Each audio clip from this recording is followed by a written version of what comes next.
You are listening to CFCR 90.5 FM. It's time for the nerdy news. It's Punch Radio. You have in the studio Dave and Jody. Hello. Hello. And we will hear from Hank and Craig and Brennan. Today, we've been sitting on this, we feel, for a while. Yeah.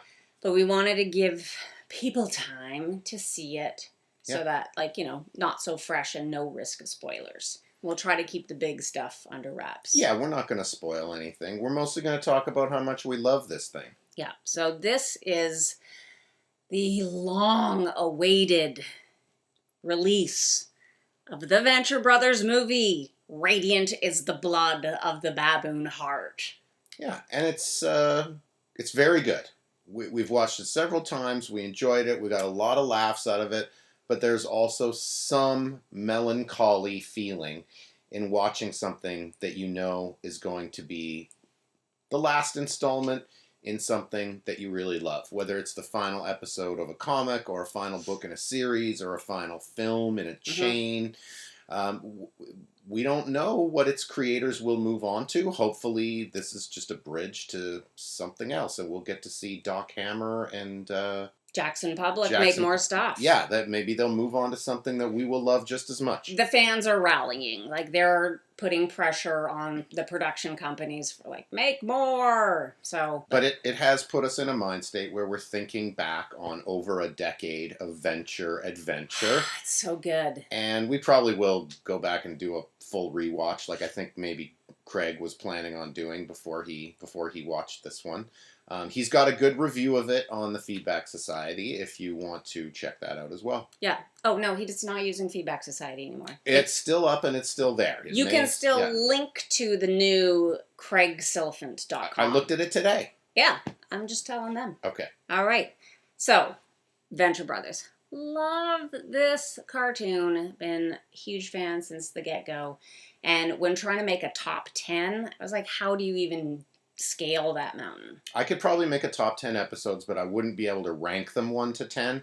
Exactly. Because you can't really set one favorite apart from another. Okay, so what I did was I just put them in chronological order. Sure, okay. And I got it down to 12, which I think is incredibly... I didn't do that, but I don't think I'm going to dispute any of your choices. Okay, they're all good. So, starts off with a pilot, which isn't the best, but it just gains momentum throughout the first season until you get to the last two, 11 and 12, which are past tense, which is the funeral of Mike Soriyama, and then episode 12, Trial of the Monarch. That's maybe my favorite one. I'll say that a few times, but that's maybe my favorite one. The Trial of the Monarch's hilarious. It is brilliant. Timing, taking that whole courtroom procedural and just turning it on its head is so clever too. Yeah. And that's, an episode where you learn about a lot of side characters that become important later. A lot of seeds being planted in that early episode. Yeah, both so good. Okay, well, they also finished off season 2 really, really strong with Viva Los Muertos, which is the Venturestein and Scooby-Doo spoof. So good. Again, hilarious. A lot of gags, a lot of physical comedy gags in this one. So it's a little bit silly, but it is delightful. Well, this show, maybe spoofing is maybe what they do best. The whole series could be seen as a spoof of the Jonny Quest cartoons from our childhood in the 1970s and 80s. And, they pull in things like Scooby-Doo and the DC animated universe all the time. Music. So if you grew up watching cartoons, you'll love this show because the creators are in love with all that stuff. Well, and they're in love with so many other genres too, like popular music and alternative rock and fashion, and they just poke fun at everything. And they're so smart, they're so intelligent, and there's just such a vast amount of Easter eggs that you can pick up again and again with subsequent viewings, which I think that's what makes a show in longevity great. Plus great villains. Great villains. Which we'll talk about later. We'll get to that. Okay. In season 3, they hit their stride, and there's so many in this one that are so, so awesome. But you get, the origin story of Billy Quizboy, you get Camp Rusty, and then you get the duo family that slays together, stays together, or Brock's on the run with the family. It's just joy. That's a two-parter, and it's got 3 great villains, assassins who are all after Brock. Yeah. None are successful. All are hilarious. And Latour collects Silver Age comics, so he's got a real soft spot in my heart. But he's not very Batman. He's just not very Batman. Yeah, is that the first episode where we find out about Hank's love and fascination for and with Batman, or it's one of the first ones where it becomes a really big deal? Where it becomes a big deal, because no, he's hardcore. He's worn the mask before. Oh yes, yeah, he is the Bat. Season 4 also crazy strong, hard to pick out. But amongst all the diamonds, some extra shiny ones are episode 1, Blood of the Father, Heart of Steel, where they play with the format of a CGC comic book to show you the chronology of how events happen. Such a fun rewatch. Oh my god, it's brilliant. That kind of blew our minds the first time we saw it. It did. was almost too good. It was, yeah. And then you get Handsome Ransom, so you get Captain Sunshine. You get Self-Medication, which is the adventure boy self-help group, whatever, and then it's the venture characters in therapy. Yeah, which is brilliant. And then you get Everybody Comes to Hank's. It's an episode where Hank becomes a detective, and in order to do so, he dons a costume that he cobbles together from an Indiana Jones costume because he thinks that Indy's hat looks like a detective hat. Yeah. Which doesn't explain why, as a detective, he is always carrying around a whip. But when he's asked that question, he just explains that it's a detective's whip. Which it is. Just don't know. Just take it. Anyways. And that might also be the episode where you get the most Al the Alchemist. It's one of his biggest roles in that episode. He's his Girl Friday. Kind of teams up with Hank to solve a mystery of, it's a paternity mystery. It is. Which doesn't really get answered fully for many episodes to come. So in case people haven't seen it, we won't be too detailed about that. No, but it's great. It's a really fabulous episode. Okay, so then I tried to just pick one for the last 3 seasons each. But again, the whole seasons are just gold. But season 5, episode 1, What Color is Your Clean Suit? Season 6, episode 5. So right in the middle of it is Tanks for Nothing. And then in season 7, episode 5, The Bellicose Proxy, which is the big villain, little villain program. Yes. Yeah. Those 3 are excellent. Where, an established villain has to take on a fledgling villain as sort of a mentor-mentee kind of thing. And just so great at the way this show pokes fun at the hierarchy of superheroism and villainy as established in Marvel and DC comics, and just points out all the reasons why it doesn't make sense. Why do people arch other people? Why do people hench for other people? That's kind of the lifeblood that makes this show so hilarious and brings so many good characters into it. It is incredible, and it's why I love it so much. Okay, well, you couldn't pick a favorite episode, so you picked 12 great ones for us. Yeah. Apart from the Monarch, who is everybody's favorite villain, can you pick a favorite villain from this show? Okay, let me think about that. Yeah. Okay, let's throw things over to Craig and Hank and Brennan, and then when we come back, I will give you my answer. Stall tactics. Yeah. I like it. Okay. It's good. Okay, take it away, fellas. I need to think about this. Hey, everybody, it's Craig Silliphant on Punch Radio on CFCR 90.5, and I'm joined, as always, by my handsomer friend, Hank Cruz. Ooh, I like More that word, handsomer. I'm going to put that on my business card. Perfectly cromulent word. Yeah. Look at you. Hold on, I just got to pull up my thesaurus and find out some other words here. Hold on. Cromulent? Hold on. Now I got to look. Oh, there's too many. Oh God, read? Who knows how to read? I don't know. Let's talk about stuff. Let's talk about things you watch on the television then. Yeah, on the TV. What have you been watching lately? Ooh, have you heard about that movie called The Beanie Bubble about Beanie Babies? I did hear about that one. Yeah. So as it turns out, I got a theatrical release. Well, I'm very excited about it. Playing like downtown here at the Galaxy Cinemas or whatever. Anywho, I watched it on Amazon is where I watched it because it was released there as well. Beanie Babies. How many Beanie Babies are in your house right now? You got some in a box somewhere? Like 0, I think. Yeah, no, Really?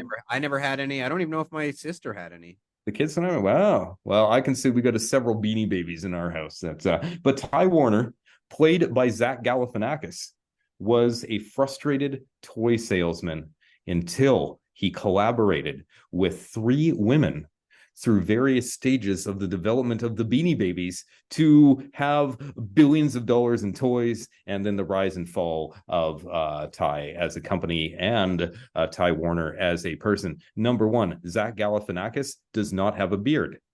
It is creepy. I don't like Zach Galifianakis without a beard, and it took me out of the movie the whole time. I'm like, I don't like it. It's I don't even know if off-putting. I've seen him without a beard. Yeah, I know it's very. I don't like it. I don't like it. But the movie itself was pretty entertaining. If it was in the theater and you got to sit there the whole time without being able to go on your phone and stuff, it wouldn't be so much. But interesting to find out how he starts with nothing, ends up, because of the help of his staff that he hired, gets like the first big thing on eBay was Beanie Babies. And so they started that. They were the first company that really used a website to market their stuff, and how none of it was him. It was his idea for the company. And other than that, all these people helping him, he rips them all off and ends up in the end not having any money. But Elizabeth Banks plays plays his wife. Then Sarah Snook plays another wife, because of course he's getting divorced all the time. And then Geraldine Viswanathan, I believe is how you pronounce her name, plays she started off as a secretary and then started to work her way up. She was the one that took care of all of the internet, all of everything, getting paid basically minimum wage. And then when she's like, hey, like, I want to be more involved in the company and get what I'm worth, he basically got rid of her. And that part was the worst. Boom. So watch a movie on Amazon. Yeah, it was kind of fun, especially if you got Beanie Babies, and then you remember the craze, people fighting over them. Like, oh, Beanie Babies. Yeah, there you go. There you go. What else you got? Oh, so Geraldine, she's also in Miracle Workers, which is now in season 4. And if you remember me talking about Miracle Workers, it's got Daniel Radcliffe, Steve Buscemi is how you pronounce it, correct, Craig? Buscemi? Buscemi.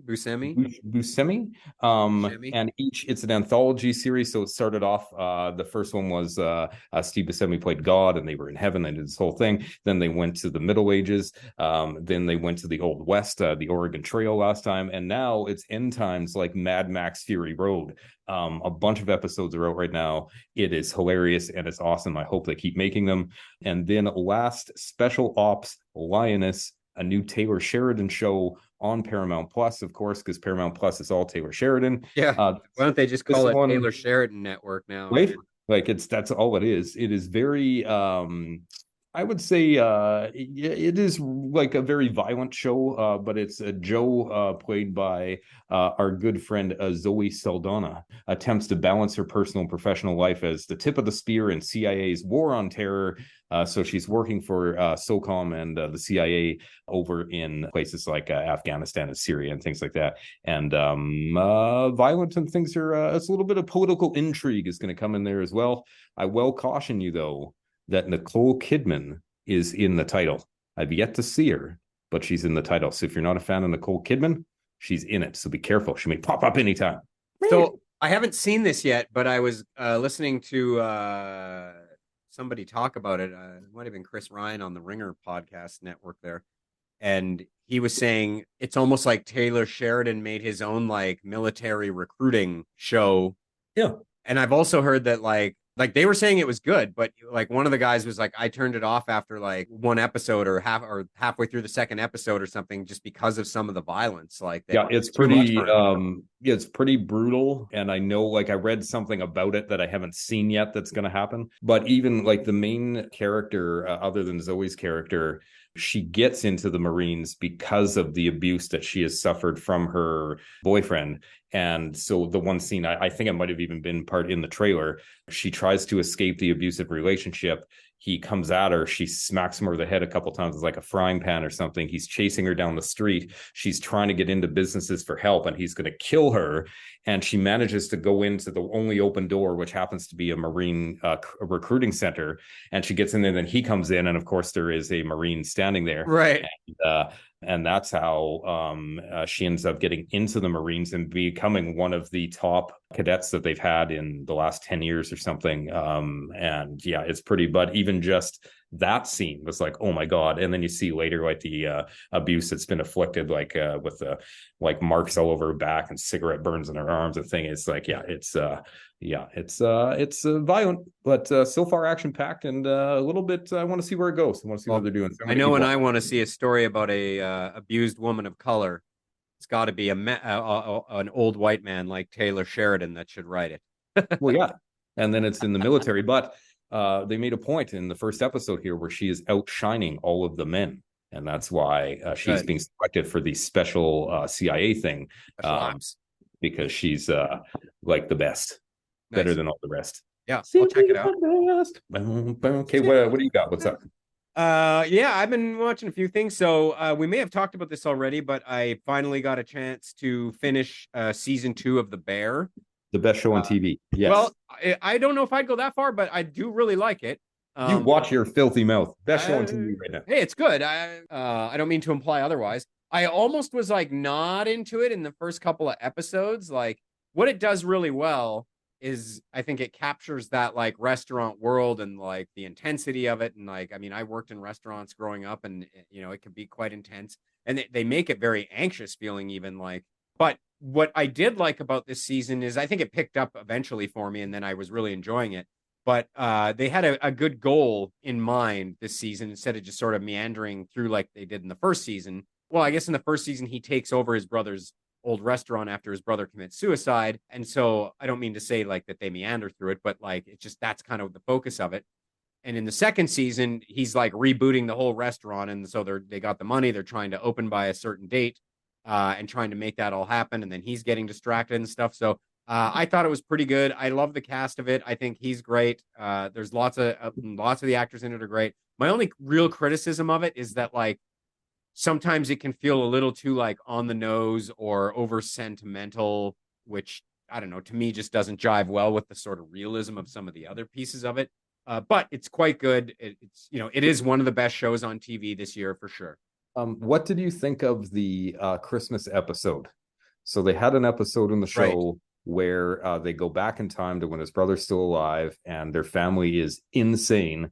And it's takes place it's Christmas Eve, right? Yeah. And then Jamie Lee Curtis plays the mom, and she's in the kitchen cooking up a storm. And then the family drama is like a 50 out of 10 and tense and everything. So I love that episode. Yeah, but it was a very good episode. People were like, well, it takes you out of the other things that are happening. Like, yeah, but it shows you what it was like before his brother. I thought it was an amazing episode. Yeah, no, and I almost turned it off because it was too much tension. And I'm like, oh my God, I felt like I was there. I'm like, I can't handle it. It's so tense. And I mean, Jamie Lee Curtis is amazing in it, even a little over the top, perhaps, but like that's kind of what the character is supposed to be.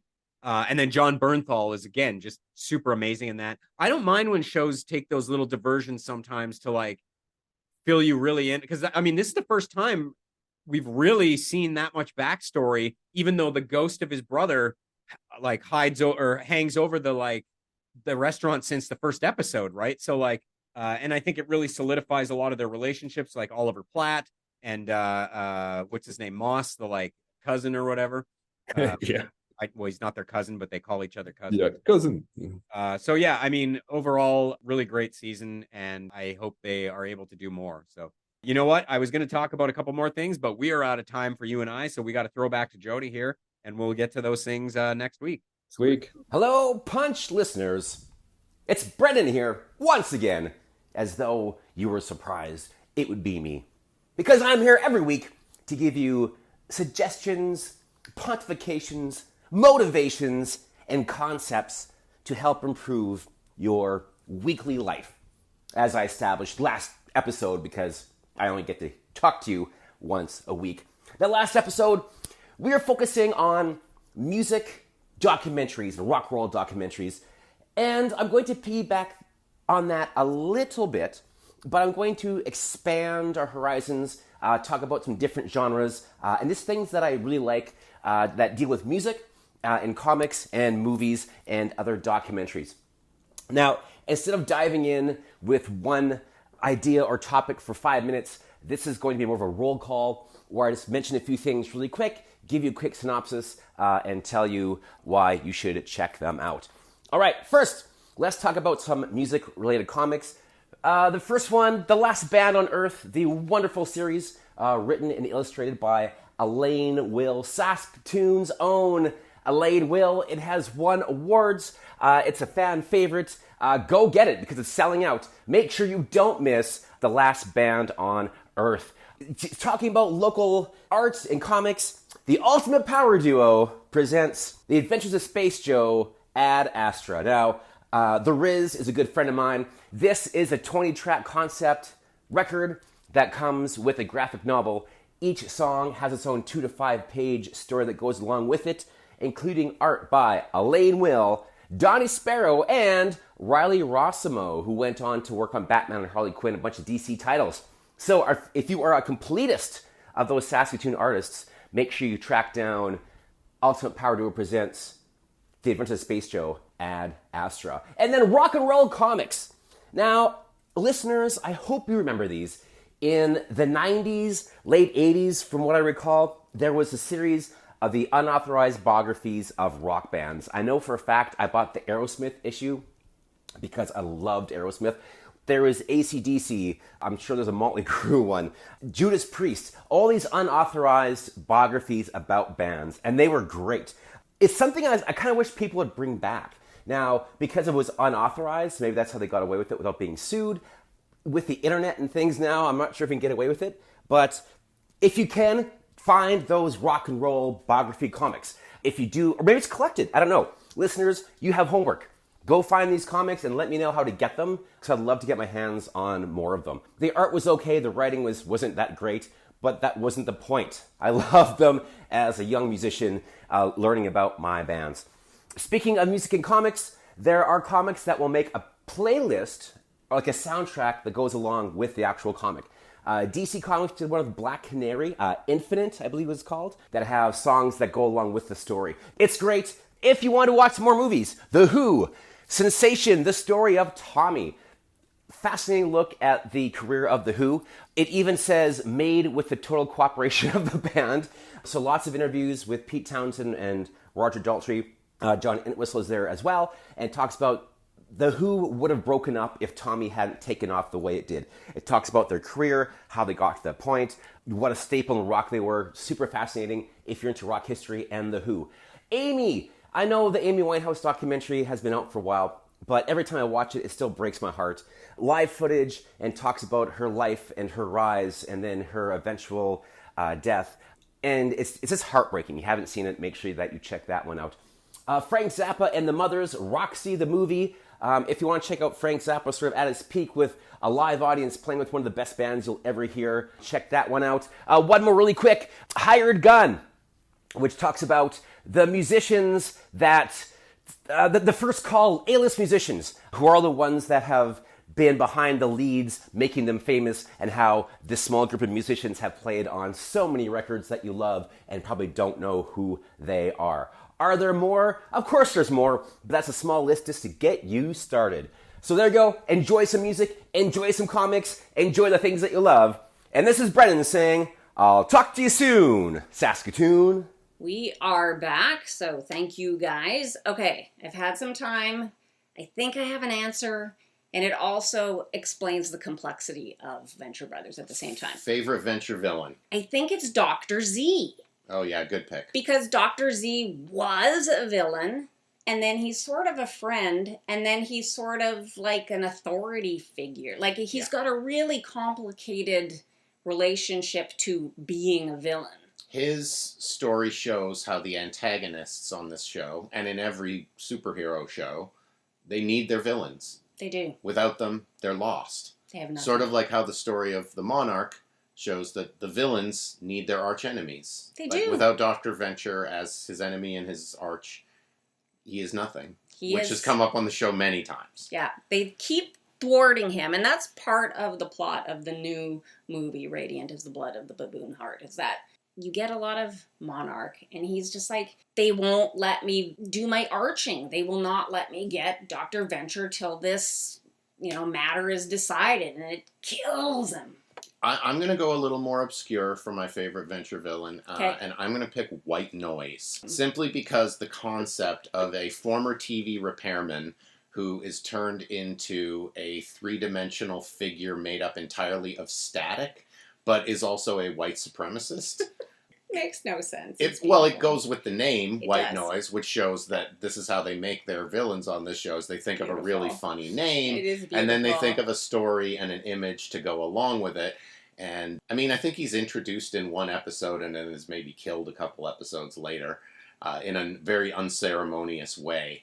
Taken down by the Yes. double-barreled shotgun of Phantom Limb. Cremation Creek. Yeah, so... Also classic. But at one point in jail, he's concerned to the Monarch about the pure blood of the group he's working for, and the Monarch looks at this figure made of static and is asking, like, "Do you even have blood?" Like, it's a good gag, and you get pound for pound, you get a lot of laughs out of White Noise. So I'll pick him. The Monarch in prison, like all those scenes are gold. Well, because they start parodying Oz. They do. And, I mean, at the time, that seemed like an obscure reference. Maybe it's not. As time goes by, I think Oz references get more and more obscure. Maybe. Yeah. Do we have time for another quick We quick don't. quiz? No, Okay. I'm sorry. Okay, we could just have a show about the Venture Okay, then Brothers. I'll just end with a quick question. Is there any balm at all, knowing that your favorite animated series has now come to an end, that like one of your favorite animated series, Futurama from the past, has just been resurrected and has just embarked on a new season? Does that soothe the wounds at all? It does, and we'll talk more about that. Yeah, once we've seen a future few episode. more. Yeah. All right. Well, that wraps up the show, and thank you for tuning in once again. You know where to find us here on CFCR every Friday at 6 o'clock. And in the meantime,